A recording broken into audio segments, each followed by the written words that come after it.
Because when you find out that everything you believed was a bunch of bull, it was all man-made stuff given to you by the Knights Templars and all the secret societies of Freemasonry coming out of Europe, and the church was nothing more than a Masonic order financed and promoted by the old Roman aristocracy of Rome, and that the entire superstructure of Western civilization is commerce, money, banking, and it has nothing to do with God, nothing to do with spirituality.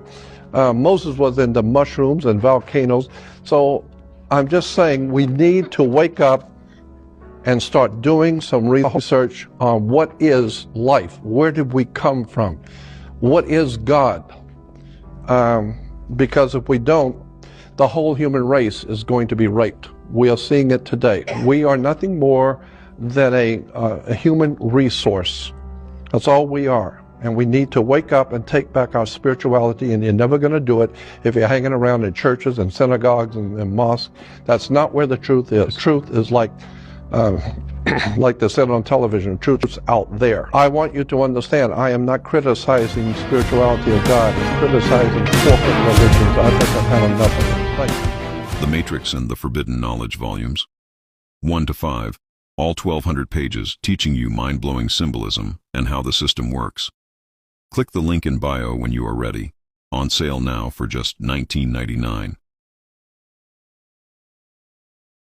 Women in the 1940s lost weight. The first ultra-processed food was Kellogg's Corn Flakes. They partnered with the United Fruit Company. They paid doctors to tell people bananas were a rich source of potassium, which they're not, and to say that the perfect meal to start your day was a bowl of cornflakes with a slice of banana. That's how the famous combo came about. And they went so far as to put a coupon for a bunch of bananas in every box of Kellogg's Corn Flakes. Cereal. No human being had a bowl of dry breakfast cereal prior to 1906. Cereal was invented by the Kellogg's brothers, and it was actually these companies that convinced people the healthiest way to start your morning was a bowl of cereal with milk. Also, oats are basically pure sugar. Oatmeal is good for one thing, and that's for fattening horses for the winter. What's better, orange juice or cereal?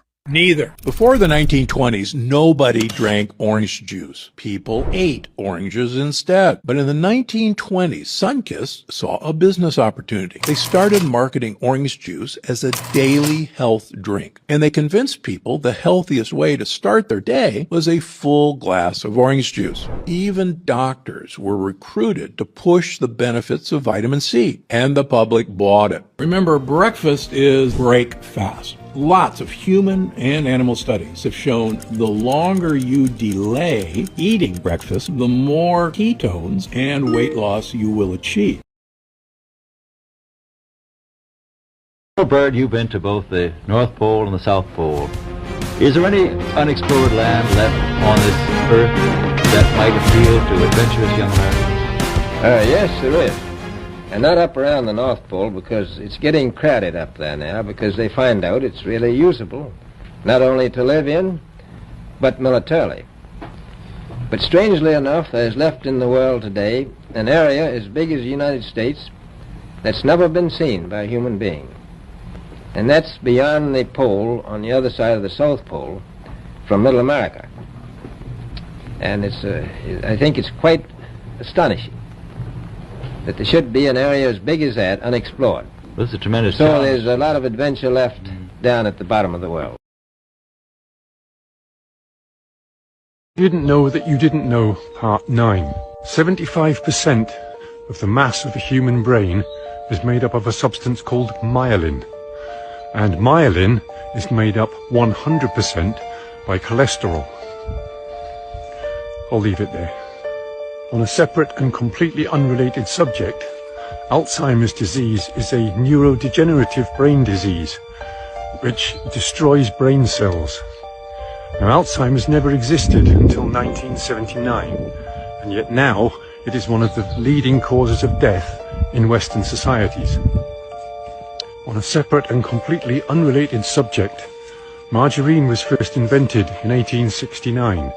Because Napoleon wanted a cheaper and longer lasting fat for his armies to travel with. It didn't gain popularity until the Second World War, when butter and other animal fats were scarce, grew in popularity in the 50s, but by the 70s, the animal fats in it had been replaced with vegetable oils. Because obviously animal fats contain saturated fat and a lot of cholesterol. So they wanted to offer a lower cholesterol alternative. I'll leave it there. On a separate and completely unrelated subject, margarine is one molecule away from being plastic.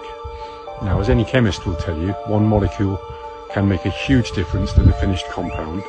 Take ethanol and methanol, for example. One molecule difference, but very, very, very different results when ingested into the human body. Right? So I'll leave it there. On a separate and completely unrelated subject, a simple experiment to do at home is to take a slab of butter, a slab of vegetable margarine with no animal fats in, and a slab of plastic, and stick them all outside in your garden and have a look what happens. Very quickly, all the wildlife in the area is going to be attracted to that butter, from the flies and the beetles and the mini beasts through the birds, the rodents, all the way up to the apex predators, foxes, badgers, bears. If there happens to be no other wildlife around, then bacteria and mold will very, very quickly consume it because it's easily digestible for all organic life forms.